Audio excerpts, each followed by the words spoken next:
নমস্কার বন্ধুরা, moms kitchen blog থেকে সবাইকে স্বাগত। বন্ধুরা, আজকের একটা দারুণ রেসিপি উপহার দেব। কোনোদিন বোধহয় আপনাদের এই রেসিপি উপহার দিইনি, কিন্তু খুব সুন্দর। গরম ভাতের সঙ্গে একদম মুসুরির ডাল দিয়ে একদম জমে যাবে। বন্ধুরা, কি দেব সে পরেই বলবো। আপাতত আলুটা কেটে গুছিয়ে নিই। আলু আর টমেটোটা কেটে। বন্ধুরা, আজকে তো আমাদের নিরামিষ, আমরা শুক্রবার করে নিরামিষ খাই। আমরা অনুকূল ঠাকুরের দীক্ষিত, তাই বৃহস্পতিবার নিরামিষ খেতাম। বৃহস্পতিবারটা সব বন্ধ করে দিয়েছি, দিয়ে এবার শুক্রবার করে নিরামিষ খাই। সেই জন্য সব ধুয়ে মেজে আর রান্না করতে বসিয়ে দেবো। এবার কাটতে থাকবো। এটা নিরামিষ মোটি, সেই জন্যেই কাটতে পারছে না, বসে আছে। সেই জন্য বাবুকে বলছে একটা ছুরি নিয়ে এসে পটলটা অন্তত কেটে দাও।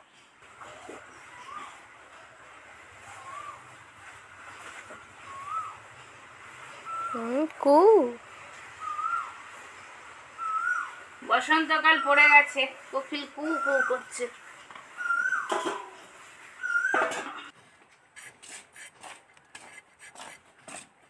পোস্তর আলু কাটছি।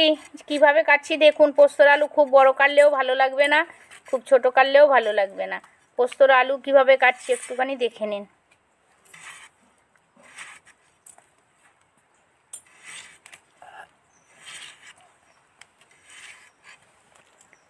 ঠিক এইভাবে পোস্তর আলুগুলো কেটে নেব। এটা কি করছে? কোকিলটা জানিয়ে দিচ্ছে বসন্তকাল এসে গেছে। কারোর বলতে হয় না। ফাল্গুন মাস পড়লে ক্যালেন্ডার দেখতেই হয় না। ক্যালেন্ডার দেখার আগেই কোকিল জানিয়ে দেয় ফাল্গুন মাস এসে গেছে। এটা প্রকৃতির এমন নিয়ম। ফাল্গুন মাস একদিনও যদি হয়, সেই দিন থেকে কোকিল লাগবে। মা, আজকের থেকে মনে হচ্ছে গরমটা কেমন পড়বে বলো? আজকের থেকে মনে হচ্ছে গরমকাল বাকি। তোর পাপা দেখে আয় না কি করছে, জামা টামা খুলে বিছানায় লম্বা হয়ে ফ্যান চালিয়ে।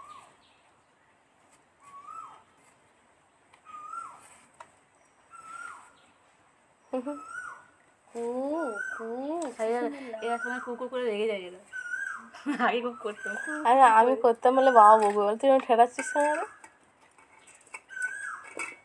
বাচ্চাদের কীর্তি কি করবে।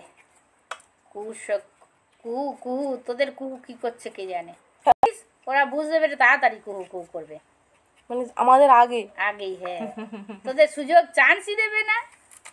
কোকিলও জানে যে মানুষ আমাকে রাগায়।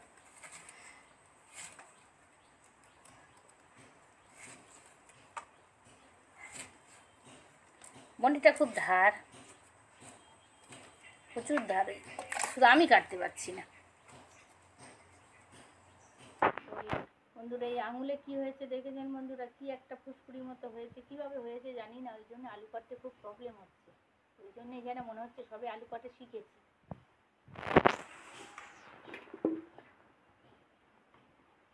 পটলটা একদম কচি। হ্যাঁ, এই সময় তো পটলের যত কিছু খাওয়া যায়, ভাজা, তরকারি, ঝোল, খুব সুন্দর কালিয়া, যা কিছু খাওয়া যায় ভালো লাগে। ফুটে উঠে গেলে হয়েছিল। বন্ধুরা, কালকের কুমড়োর তরকারি বানিয়েছি রুটি দিয়ে খাবে বলে। সে কড়া টোড়া ছেনে টেনে খাওয়া হয়ে গেছে, কিছুই নেই। এখন আবার বলছে কুমড়োর তরকারি থাকলে একটুখানি খাবো। সব খেয়ে নিয়েছে। আমি অবশ্য বলেছি খেতে।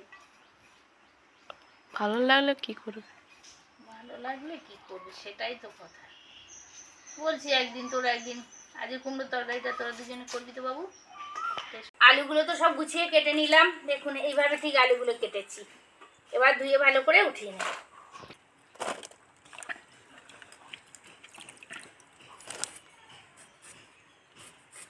পটল ভাজা, পটলগুলো একদম কচি। এই নতুন পটল হেভি লাগে।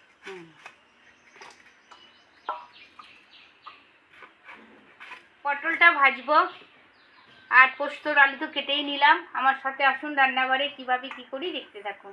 আসুন, জিনিস কাটি নি। টমেটো,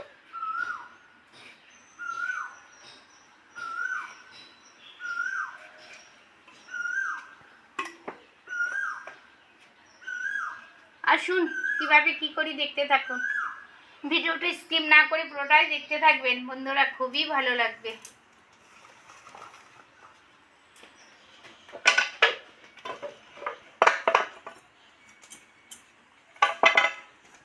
সব তো গুছিয়ে চলে এসেছি, উনুন জেলে দিয়েছি, কড়া গরম হয়ে গেছে, কড়াতে এবার তেল দিয়ে দেব।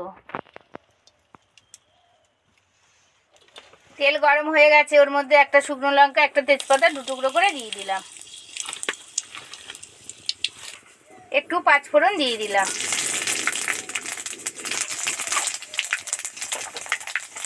ফোড়ন নিয়ে সবার আগে টমেটোটা ছেড়ে দেবো। টমেটোটা সবার আগে দিয়ে দিলাম বন্ধুরা। টমেটো দিলে টমেটোর কাঁচা গন্ধটা চলে যায়, মানে একটা যে পোস্তর মধ্যে কাঁচা গন্ধ ভাবটা থাকে সেটাই থাকে না।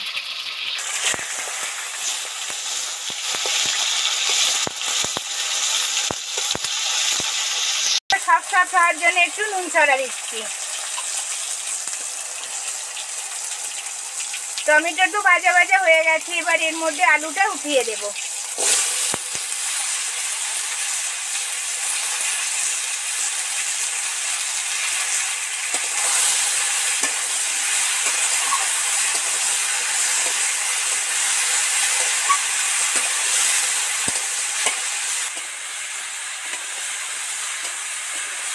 বন্ধুরা, যেহেতু নিরামিষ, আলু পোস্ত মানেই তো নিরামিষ হয়, সেই জন্য একটু ধরে ধরে সুন্দর করে করতে লাগে। আর একটু 5 ফোড়ন দিতেই লাগে, অনেকে হয়তো দেন না, কিন্তু আমি দিয়ে বানাই, যা টেস্টি হয়। ঠিক এইভাবে একদিন আপনারা বানাবেন, 5 ফোড়ন দিয়েই বানাবেন, তবেই আরও মানে পোস্তর স্বাদ দ্বিগুণ হয়ে যাবে। একটু ধরে ধরে কষবো।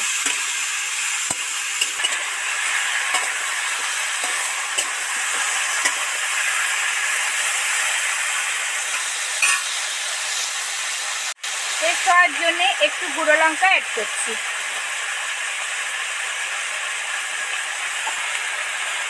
একটু হলুদ গুঁড়ো দিয়ে দিচ্ছি।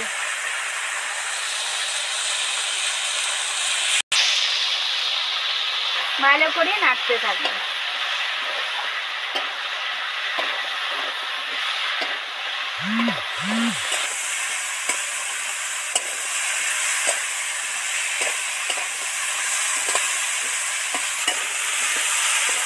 কমপ্লিট হয়ে গেছে, তেল ছেড়ে গেছে আলু থেকে। এবার জল দিয়ে দেব, অল্প পরিমাণেই জল দেব, বেশি জল দেব না।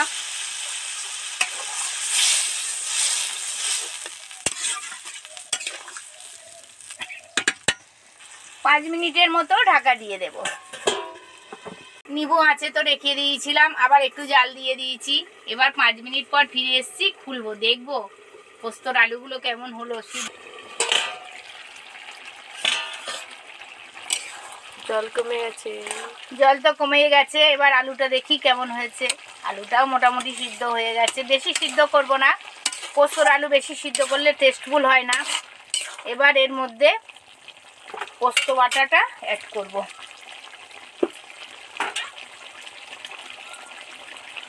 পোস্তটা নিচে বসে গেছে, তেল তেল মতো তো পোস্ত বসে গেছে, এবার এর মধ্যে দিয়ে দেব।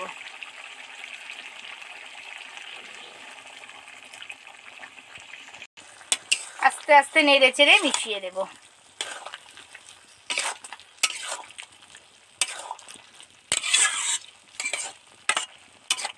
পোস্ত এমন জিনিস, পোস্ত দিয়েই শুধুই ভাত খাওয়া হয়ে যায়, আর কিছুই লাগে না। আলু পোস্ত এমন টেস্টফুল জিনিস। পোস্তটা তো দিয়ে চারিদিকে নেড়ে চেড়ে মিশিয়ে দিলাম। এবার 2 মিনিট টুকবুক টুকবুক করে ফুটছে।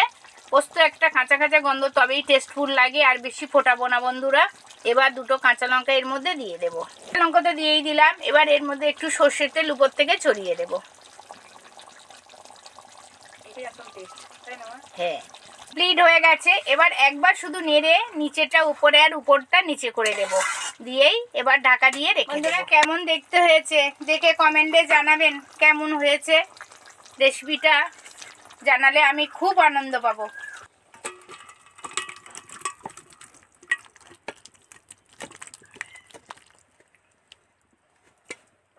দারুণ ফ্লেভার বেরিয়েছে। বন্ধুরা, নিরামিষ ডেলিশিয়াস রেসিপিটা আপনাদের উপহার দিলাম। এতক্ষণ আমার সাথে থাকার জন্য অসংখ্য অসংখ্য ধন্যবাদ। দেখা হচ্ছে পরের ভিডিও নিয়ে। আমার ভিডিও, আমার রেসিপি যদি আপনাদের ভালো লেগে থাকে, তাহলে লাইক কমেন্ট সাবস্ক্রাইব করতে ভুলবেন না। প্লিজ বন্ধুরা, সাবস্ক্রাইব করে আমার পাশে থাকবেন। আপনাদের ভালোবাসা আশীর্বাদ আমার একান্তই প্রয়োজন। আর যারা নতুন বন্ধু আছেন, সাবস্ক্রাইব ও শেয়ার করে আমার পাশে থাকবেন। আর পাশে থাকা বেল আইকনটি ক্লিক করবেন, সমস্ত ভিডিওগুলো সবার আগে আপনাদের কাছে পৌঁছে যাবে। ভালো থাকবেন, সুস্থ থাকবেন, সাবধানে থাকবেন। নমস্কার, ধন্যবাদ।